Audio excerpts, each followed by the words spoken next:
Hello students, মই ঋতুপৰ্ণ বৰা আৰু তোমালোকে চাই আছা তোমালোকৰ YouTube চেনেল জ্ঞানক টিউচন। সো এই চেনেলটোত আমি হায়াৰ সেকেন্ডাৰী ফাৰ্ষ্ট ইয়াৰৰ কাৰণে ফিজিক্স, কেমিষ্ট্ৰি আৰু বায়োলজি লগতে সেকেন্ড ইয়াৰৰ ফিজিক্স আৰু কেমিষ্ট্ৰি ক্লাছবিলাক regularly chapter wise topic wise দি থকা হৈছে। গতিকে কোনোবাই যদি চেনেলটো নতুনকৈ চাই আছা বা এই ভিডিওটো যদি নতুনকৈ চাই আছা তেতিয়াহলে তোমাক মই সাজেষ্ট কৰিম যে তুমি চেনেলটো সাবস্ক্ৰাইব কৰি লোৱা আৰু লগতে বেল আইকনটো দবাই থোৱা যাতে আমি নতুন ভিডিও দিয়াৰ লগে লগে নটিফিকেশনটো তুমি পাই যোৱা আৰু কোনো ভিডিও তুমি মিছ নকৰা।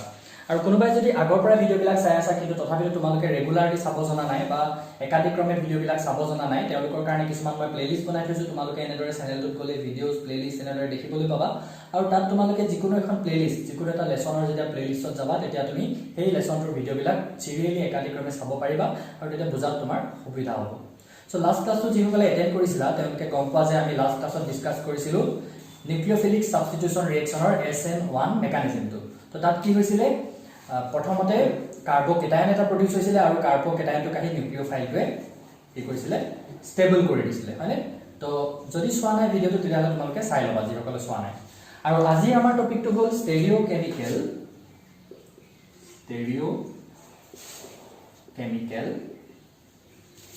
aspects of nucleophilic substitution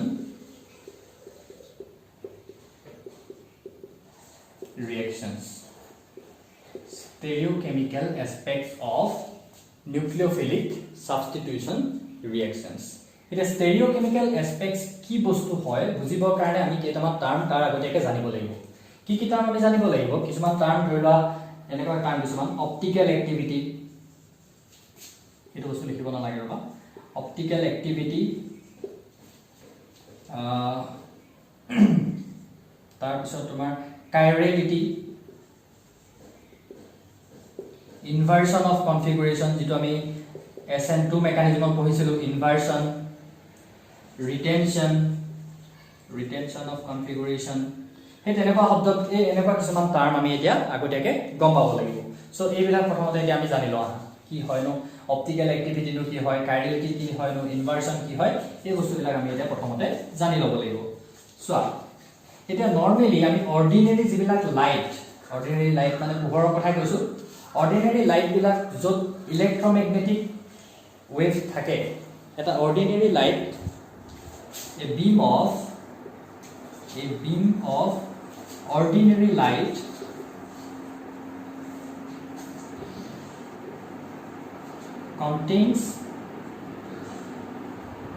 containing electromagnetic waves vibrating in all the planes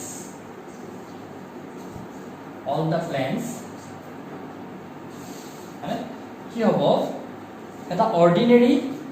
light যাৰ ইলেক্ট্ৰমেগনেটিক ওয়েভ থাকে সেইবিলাকে সব প্লেনতে হি ভাইব্ৰেট কৰি থাকে। বুজি পাবা ৰবা।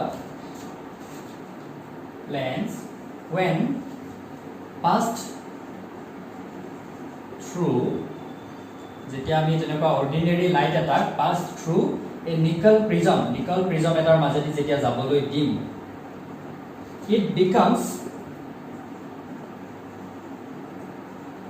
plane polarized. এই লাইটটোক আমি প্লেন polarized লাইট বুলি কওঁ। যেতিয়া আমি নিকেল প্ৰিজম এটাৰ মাজেদি এনেকুৱা অৰ্ডিনাৰি লাইট এটাক যাবলৈ দিম তাক আমি প্লেন polarized লাইট বুলি কওঁ। আৰু কি হ'ব, হি অকল এটা প্লেনতে ভাইব্ৰেট কৰিব, which vibrates only in one plane. ই অকল এটা প্লেনতে ভাইব্ৰেট কৰিব। ডেফিনেশনটো এনেকুৱা, গতিকে তাক তোমালোকে পজ কৰি লিখি লোৱা। এটা কথাটো অৰ্ডিনাৰি লাইট, মানে অৰ্ডিনাৰি লাইট এটাৰ যদি আমি ওয়েভটোক চাওঁ ই কি হৈ থাকে, সব প্লেনতে ভাইব্ৰেট কৰি থাকে, সব ফালে এনেকৈ সব ফালে হি ভাইব্ৰেট কৰিব পৰা হৈ থাকে। মানে এইটো বেসিক ফিজিক্সৰ কনসেপ্ট ইয়াত লগাব লাগিব। সো অৰ্ডিনাৰি লাইটটোৰ ওয়েভটো কি হৈ থাকে, সব প্লেনতে ভাইব্ৰেট কৰি থাকে, সব ফালে হি ভাইব্ৰেট কৰিব পাৰে। কিন্তু যেতিয়া আমি তাক এটা passed through nickel prism prism এটা থাকে যেটো নিকল প্ৰিজম বুলি আমি কওঁ তাৰ মাজেদি যদি আমি যাবলৈ দিও তেতিয়া হলে কি হৈ যাব এই যেটো লাইট আছে হেতি হল এটা ডাইৰেকশনতে ভাইব্ৰেট কৰিব পৰা হ'ব আগতে লাইটটো ৱেভটো এনেকে সব ফালে ভাইব্ৰেট কৰি আছিল কিন্তু যেতিয়া আমি নিকল প্ৰিজম এটাৰ মাজেদি লাইটটো যাবলৈ দিলো তাৰ পিছত কি হ'ব হি অনলি এটা ডাইৰেকশনত এনেকে ভাইব্ৰেট কৰিব পৰা হৈ গল আৰু এই যেটো লাইট হেতুকে আমি কম plan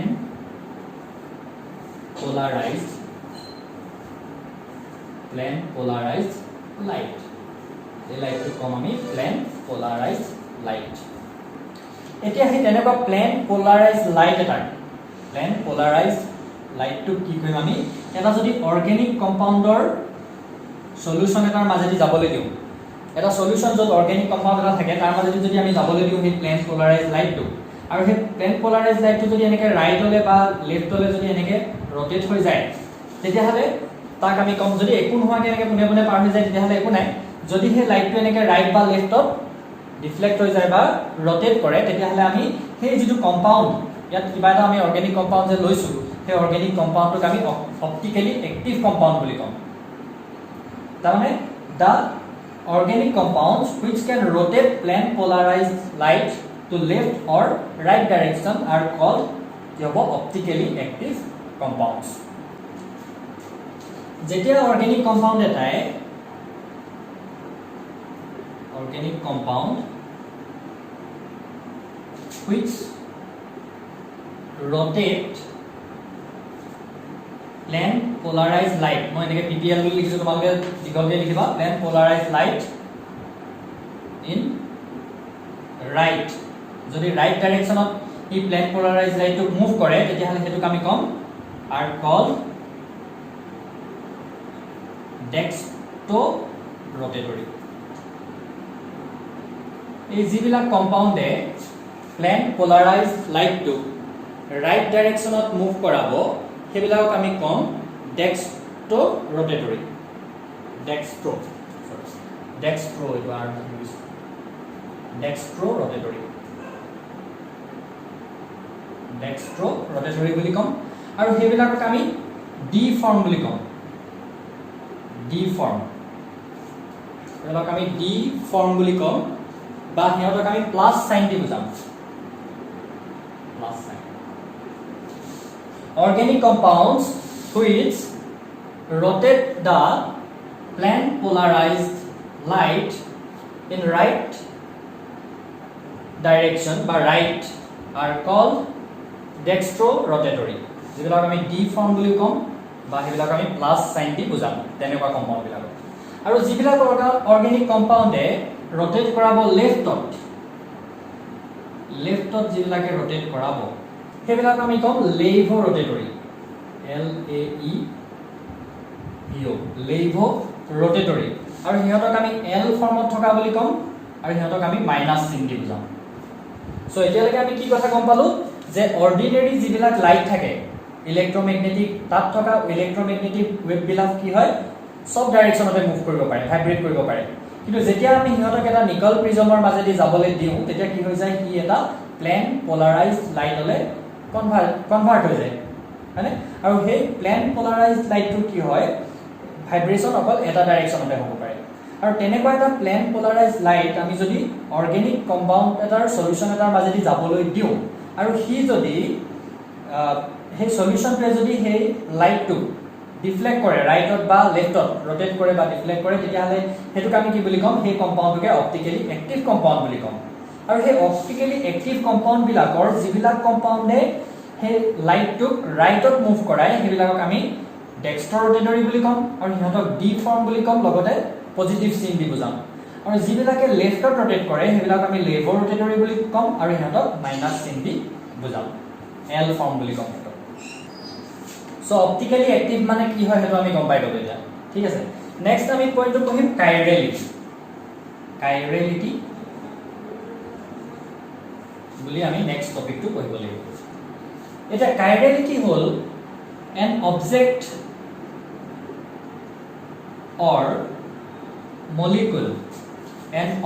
or molecule which is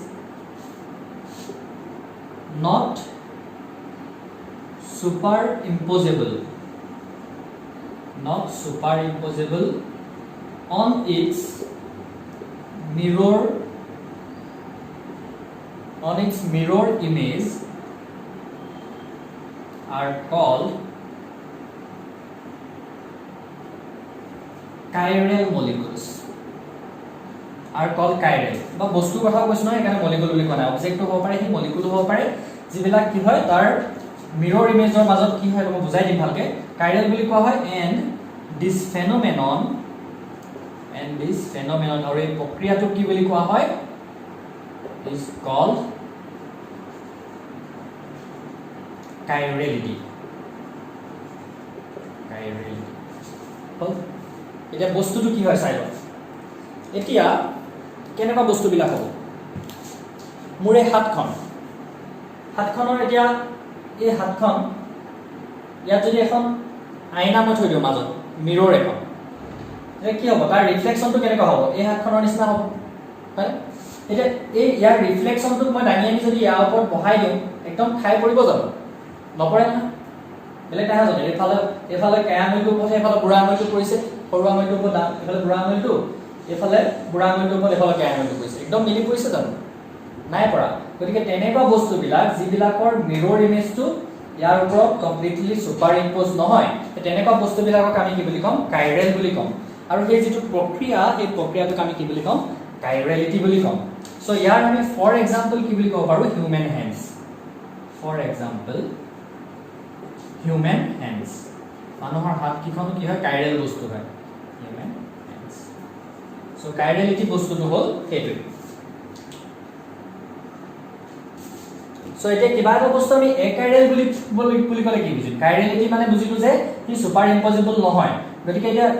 একাইৰেল হ'বলৈ হ'লে ই সুপাৰ ইম্পজিবল হ'ব an object or molecule which is superimposable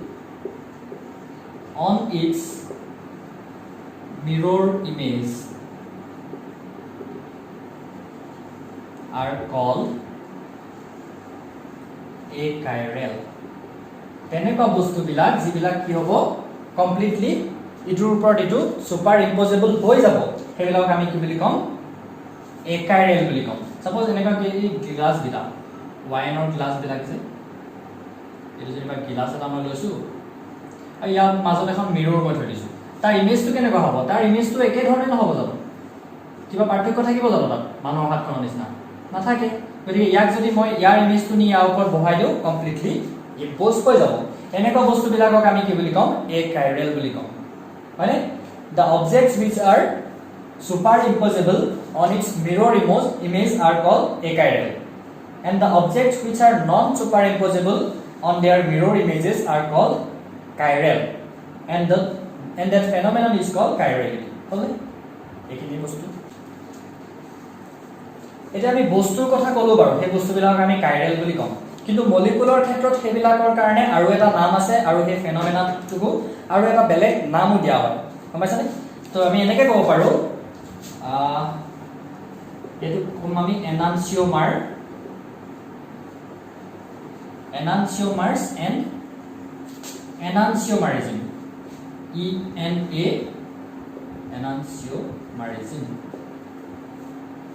enantiomers and enantiomerism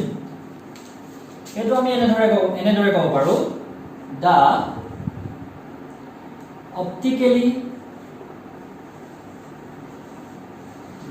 the optical isomers which are non superimposable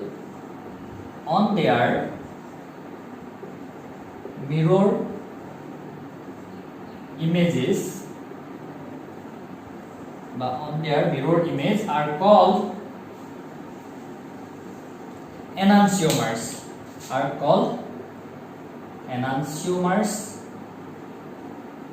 and the phenomenon is called enantiomerism এতিয়া হে মলিকুলাৰ ক্ষেত্ৰত গলো যিবিলাক অপটিক্যালি এক্টিভ কম্পাউন্ড থাকে organic কম্পাউন্ডৰ ক্ষেত্ৰত যদি আমি বস্তুটো চাও সেই তেতিয়া আমি কি বুলি কওঁ যদি অৰ্গেনিক কম্পাউন্ড এটা তাৰ সাপোজ এটো एग्जांपल হিচাপে মই এটা দি দিছো OHC ডাবল বন্ড ইয়াত সাপোজ CN লাগি আছে ইয়াত সাপোজ CH3 লাগি আছে আৰু ইয়াত সাপোজ আৰু এটা H লাগি আছে ঠিক আছে এটা এই কম্পাউন্ডটোৰ আমি যদি মাজত এখন মিৰৰ ৰাখো তেতিয়া হলে কেনেকুৱা পাব আমি বস্তুটো ইয়াৰ মিৰৰ ইমেজটো কেনেকুৱা হ'ব OHC CN ভালকৈ লিখিবা CH3 তাৰ পিছত এফালে H এটা এই ছবিটোক দাঙিনি আমি ইয়াৰ ওপৰত সমানে সমানে বহাই দিব পাৰিম জানো এই ছবিটোক নি ইয়াৰ ওপৰত সমানে সমানে বহাই দিব পাৰিম জানো নোৱাৰো গতিকে কি হ'ব এই ইটো হিটোৰ মিৰৰ ইমেজৰ এই গিটাক আমি কি বুলি কম এনান্সিওমাৰ এই বস্তু গিটাক আমি কম এনান্সিওমাৰ ইটো হিটোৰ এনান্সিওমাৰ বুলি কম ইনে আমি আইসোমাৰ মানে কি জানো মানে যিবিলাকৰ কেমিক্যাল ফৰ্মুলা বিলাক একে হয় কিন্তু ইহঁতৰ ষ্ট্ৰাকচাৰেল ফৰ্মুলা বেলেগ হয় এটা হেবিলাকে আমি কি বুলি কওঁ ইটো হিটোৰ আইসোমাৰ বুলি কওঁ গতিকে এতিয়া কি হৈছে ইয়াত এই এনেকুৱা যিবিলাক আইসোমাৰ ইহঁতৰ এটা মাজত যদি আমি এখন মিৰৰ দি দিও তাৰ পৰা পোৱা যিটো আইসোমাৰ আৰু হেতু কি হৈছে ইয়াৰ ওপৰত সুপাৰ ইম্পজিবল নহয় তেনেকুৱা হলে ইহঁতক কি বুলি কওঁ এনান্সিওমাৰ বুলি কওঁ আৰু এই যিটো ফেনোমেনন এটো কওঁ আমি এনান্সিওমাৰিজম এটো অৰ্গেনিক কম্পাউণ্ডৰ ক্ষেত্ৰত এটো বস্তু ফলো হ'ব এতিয়া গমাইছানে যেটো আমি কাইৰেলিটি একাইৰেলিটি বুলি কলো এটো এটা কাইৰেল মলিকুলে হয় কাৰণ এটো এটা কাইৰেল বস্তুৱে হয় এতিয়া অকমান আগতে কাইৰেলিটি একাইৰেলিটি কৈছিলো তো কি হয় এটো কাইৰেলিটি হয় আৰু এই কাইৰেলিটিটোক আমি কি বুলি কৈছো এনান্সিওমাৰিজম বুলি কৈছো অৰ্গেনিক কম্পাউণ্ডৰ ক্ষেত্ৰত নেক্সট টপিকটো হল তোমালোকৰ racemic mixture and racemization এটো কি বস্তু এটো বস্তু আমি কি বুলি কব পাৰো n equimolar equal mole আমি মিক্স কৰিব লাগিব দুটা বস্তুৰে equimolar mixture of two enantiomers is called racemic mixture আৰু এই ফেনোমেননটোকে আমি কি বুলি কম ৰেচিমাইজেশন তাৰে এনান্সিওমাৰ কিটা যে পাইছিলো আমি এটা অকমান আগত এনান্সিওমাৰ বুলি যে দেখাইছিলো যিকিটা কি হয় ইটোৰ হিটোৰ ওপৰত মিৰৰ ইমেজ কিটা সুপাৰ ইম্পজিবল নহয় তেনেকুৱা কম্পাউণ্ড বিলাক আমি কি বুলি কৈছিলো এনান্সিওমাৰ আৰু তেনেকুৱা দুটা এনান্সিওমাৰৰ যদি আমি ইকুইমোলাৰ মিক্সচাৰ বনাব পাৰো সেই মিক্সচাৰ বনোৱাটোকে কি বুলি কম আমি সেই মিক্সচাৰটোক আমি ৰেচিমিক মিক্সচাৰ বুলি কম আৰু সেই প্ৰক্ৰিয়াটোক কম আমি ৰেচিমাইজেশন বুলি কম মানে বুজি পাইছা কথাটো তো এটা সিম্পল কথা নেক্সট টু আহিলে ৰিটেনশন অফ কনফিগুৰেশন ৰিটেনশন অফ কনফিগুৰেশন ৰিটেনশন অফ কনফিগুৰেশন হোৱা বুলি কেতিয়া আমি কম এটা এই ৰিঅ্যাকশনটো চোৱা মই ৰিঅ্যাকশনটো লিখি লৈছো প্ৰথমতে এই ৰিঅ্যাকশনটো চোৱা কি হৈছে আমি এটোতে হৈছে ৰিটেনশন অফ কনফিগুৰেশন মানে কি হৈছে ইয়াত চোৱাচোন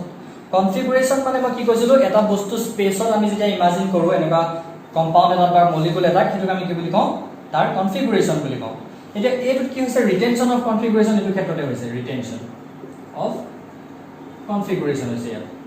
তো এত কি হৈছে বস্তুটো চোৱাচোন ইটাৰ চেঞ্জটো কি হৈছে ইয়াত ৰিঅ্যাকশনটো কৰাৰ পিছতো যিটো সেন্ট্ৰাল কাৰ্বন হয় মেইন যিটো কাৰ্বন মাজৰ সেন্ট্ৰাল কাৰ্বনটো সেই কাৰ্বনটোত কি হৈছে কোনো কনফিগুৰেশন চেঞ্জ হোৱা নাই ইয়াৰ এই মাজৰ কাৰ্বনটোত কিবা চেঞ্জ হৈছে জানো বনকিডালৰ এফালে CH2 লাগি আছিল CH2 লাগি আছে এফালে CH3H আৰু G লাগি আছিল হেনেকে আছে মাজৰ যেটো সেন্ট্ৰাল কাৰ্বন তাত কোনো চেঞ্জ হোৱা নাই আলটিমেটলি কনফিগুৰেশনটো একে আছে কিন্তু কি হৈছে ইয়াত জাস্ট OH টোৰ জায়গা তাত Cl আছে মানে এনেদৰে যেতিয়া এই সেন্ট্ৰাল কাৰ্বনটোৰ কনফিগুৰেশন চেঞ্জ নোহোৱাকৈ আমি প্ৰডাক্টটো পাওঁ হেতুকে আমি কম ৰিটেনশন অফ কনফিগুৰেশন বুলি কওঁ সো এইকেইটা হল আমি stereochemical aspect SN1 আৰু SN2 মেকানিজমৰ stereochemical aspect বস্তুটো জানাৰ আগতে জানিব লগিয়া কেইটামান পইণ্ট এতিয়া আমি চাব লাগিব stereochemical aspect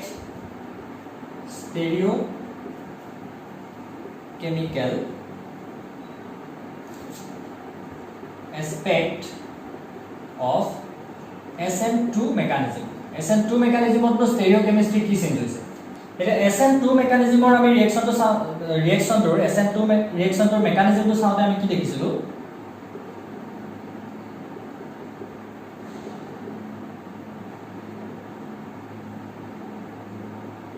সাপোজ এইটো ৰিঅ্যাকশনটো হৈছে এইটো হেলোজেন তাত আহি নিউক্লিওফাইল এটাই যদি অ্যাটাক কৰিছে তেতিয়া কি আমি গম পাইছিলো যে সদায় কি হয় এই হেলোজেনটো যি ফালৰ পৰা হেলোজেনটো আঁতৰি যাব যেহেতু ই এটা স্টেপত হয় কি হয় এই হেলোজেনটো যি ফালৰ পৰা আঁতৰি যাব একে সময়তে হেলোজেনটো আঁতৰিও যাব লাগিব আৰু নতুন নিউক্লিওফাইলটো আহি ইয়াত লাগিব লাগিব গতিকে কি হয়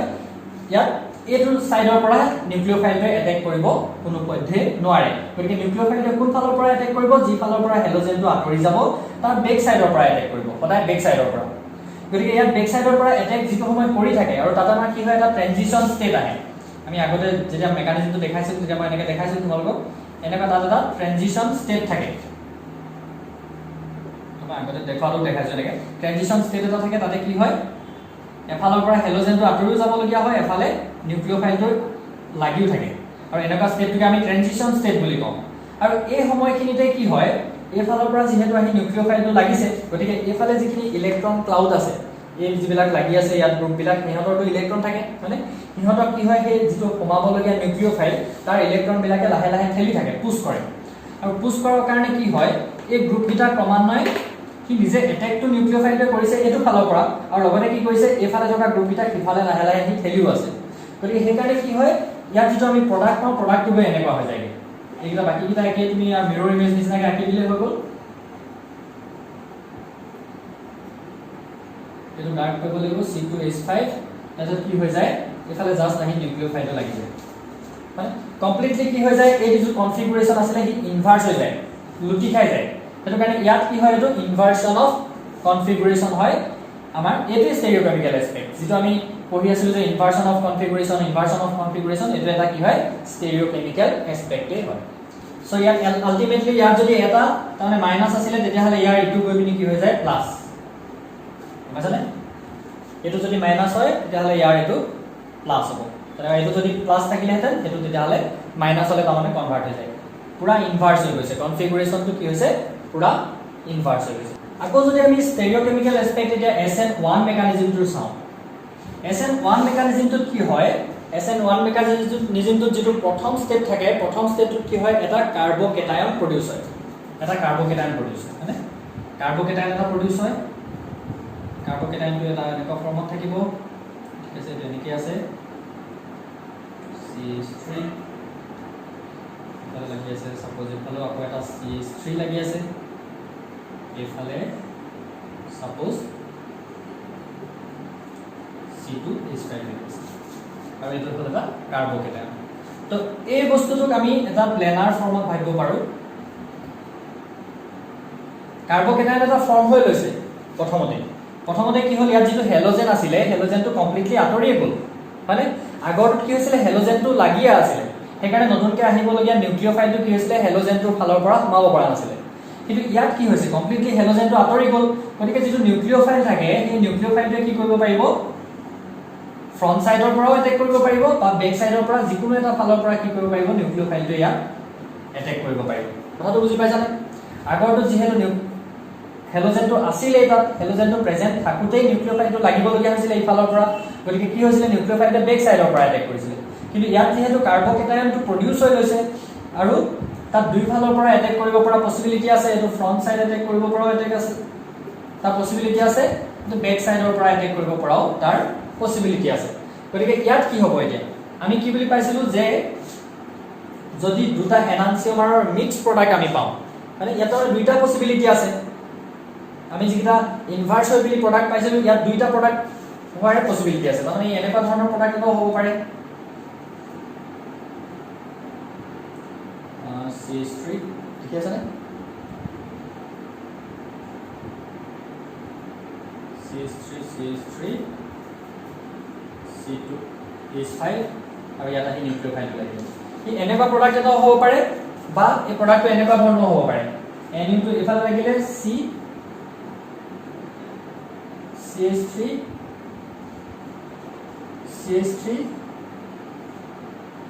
C2H5 দেখিছানে আগতে কি হৈছিল যেতিয়া আমি SN টু মেকানিজম পঢ়িছিলো যদি ৰিয়েক্টেণ্টটো এনেকুৱা আছিল সাবস্ট্ৰেটটো এইটো ফৰ্মত আছিল এইটো যদি তাৰ কিবা কনফৰ্মেশন আছিল তেতিয়াহলে প্ৰডাক্টটো কনফৰ্মেশনটো এটো হৈ গৈছিল ইনভাৰ্স হৈ গৈছিল কিন্তু ইয়াত কি হৈছে ই প্ৰডিউস হ'ব পৰা পসিবিলিটি যিমান আছে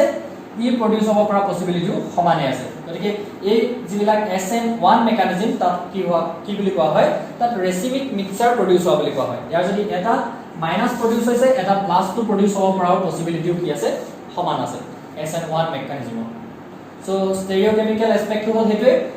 SN2 মেকানিজমত কি হয় যেহেতু এটা স্টেপত হয় নিউক্লিওফাইলটোৱে হেলোজেনটোৰ ফালৰ পৰা এটেক কৰিব নোৱাৰে বেক সাইডৰ পৰা এটেক কৰে বেক সাইডৰ পৰা যেতিয়া এটেক কৰিবলৈ লয় তেতিয়াহলে কি হয় এই ইলেক্ট্ৰন ক্লাউডটো কি ক্ৰমান্বয়ে ইফালে পুশ কৰে আৰু পুশ কৰাৰ কাৰণে আলটিমেটলি তাৰ আমি ইনভাৰ্সন অফ কনফিগাৰেশন পাওঁ কিন্তু SN1 মেকানিজমটো কি হয় যেহেতু প্ৰথমতে কাৰ্বকেটাইনটো প্ৰডিউস হৈ যায় গতিকে দুই ফালৰ পৰা সমানে এটেক কৰিব পৰা পসিবিলিটি থাকে গতিকে পসিবিলিটি থাকে যে এই ৰিঅ্যাকচনটোৱে এটো প্ৰডিউস কৰিব পাৰে বা হেতু প্ৰডিউস কৰিব পাৰে বা সমানে তাৰ এটা ৰেচিমিক মিক্সচাৰ প্ৰডিউস কৰিব পাৰে গতিকে এইটোকে কোৱা হয় স্টেৰিঅকেমিক্যাল এসপেক্ট ইয়াৰ নোটখিনি তোমালোকে নিজে লিখি ল'বলৈ যত্ন কৰিবা ঠিক আছে তো এইখিনি আজি ক্লাছটোত যদি বুজি পাইছা যদি ক্লাছটো কৰি ভাল লাগিছে তেতিয়াহলে লাইক এটা কৰিবা আমি উৎসাহ পাওঁ আৰু লগৰসকলৰ লগত শ্বেয়াৰ কৰিবা যিমানে আমাৰ ষ্টাডি গ্ৰুপটো ডাঙৰ হৈ গৈ থাকে ইমানে আমি নতুনকৈ ভিডিঅ' দি থাকিবলৈ ৰেগুলাৰলি দি থাকিবলৈ আমি উৎসাহ পাওঁ গতিকে ইমানখিনি থ্যাংক ইউ